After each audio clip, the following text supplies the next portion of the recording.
पत्नी को बचा लो, मेरे बच्चे को बचा लो, मेरे परिवार को खत्म होने से बचा लो।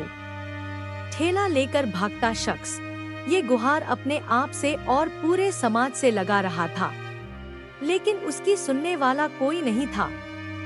उसके ठेले पर कोई बिकाऊ सामान नहीं, एक परिवार की खुशियां थी जिसे हमारे समाज की लापरवाही ने खत्म कर दिया, और वो ठेला लेकर दौड़ता रह गया। पूरा मामला क्या है समझाएंगे, लेकिन पहले इन तस्वीरों को ध्यान से देखिए। शायद आपकी आत्मा को ये तस्वीरें झकझोर कर रख दे। रात का सन्नाटा और सड़क पर जलती लाइट, अचानक थोड़ी सी हलचल और ठेला लेकर भागता एक शख्स। ठेले पर लेटी एक गर्भवती महिला, बेतहाशा सड़क पर ठेले को लेकर भागता शख्स, पीछे से दौड़कर आती दो महिलाएं। तस्वीर में बस इतना ही है, लेकिन इसके पीछे भावनाओं, परिवार, खुशियां और दुख की पूरी कहानी है।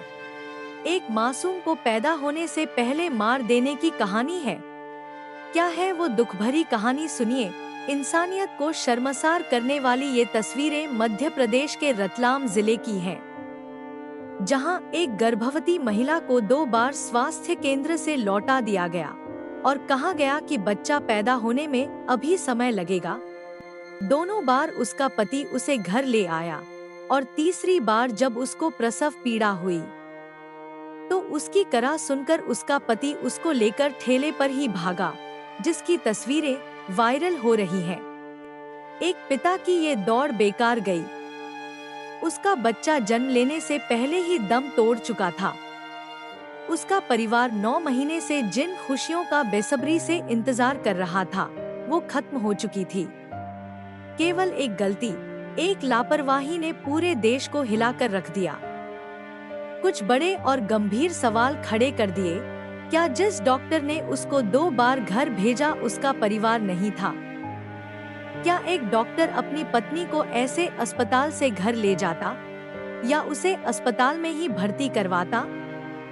क्या कोई समझदार डॉक्टर एक गर्भवती को ऐसे बार बार घर भेजता? क्या अस्पताल की ओर से महिला के लिए एम्बुलेंस की व्यवस्था नहीं की जाती? सरकारी एम्बुलेंस क्यों नहीं उस महिला को दी गई? उसके पति को सिस्टम ने इतना मजबूर क्यों किया कि उसको ठेला लेकर भागना पड़ा? क्या गरीबों को अस्पताल में जानवरों की तरह ट्रीट किया जाता है? सवाल इतने हैं कि कभी खत्म ही नहीं होंगे। शायद इसीलिए प्रशासन भी वीडियो के सोशल मीडिया पर वायरल होते ही एक्शन में आया और पूरा मामला खुला। खाना पूर्ति के लिए एक्शन भी हुआ। क्या एक्शन हुआ वो बताएंगे, लेकिन पहले जानिए उस दुखियारे पति या पिता और एक मजबूर मां का नाम और पता क्या था। अधिकारियों के मुताबिक ये घटना 23 और 24 मार्च की आधी रात की है। इलाका रतलाम का सैलाना कस्बा था। 23 मार्च को सुबह 9 बजे दोनों पति पत्नी अस्पताल गए थे। पति पत्नी से कहा गया कि बच्चा 2 से 3 दिन बाद होगा। कृष्ण ग्वाला अपनी पत्नी नीतू को सामुदायिक स्वास्थ्य केंद्र ले गए थे। नर्स चेतना चारेल ने उनसे कहा कि बच्चा 2 से 3 दिन बाद होगा। रात 1 बजे फिर प्रसव पीड़ा हुई तो कृष्ण ग्वाला पत्नी नीतू को लेकर ठेले पर अस्पताल भागा। फिर उसे कहा गया कि डिलीवरी 15 घंटे बाद होगी।